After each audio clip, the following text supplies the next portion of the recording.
Hey guys, in this video I'm going to show you how to move a Dropbox file to an external hard drive. If you find this video helpful, please consider to like this video and subscribe to my channel. In saying that, let's just jump straight into the video.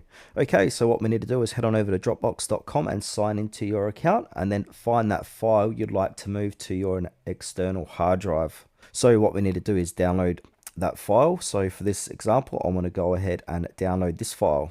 So from here, we need to hover over the file and then click on the three dots for more, and then click on the download button. Now that's going to download it to your computer. So you can see on the far right here, it's downloading this file to my computer.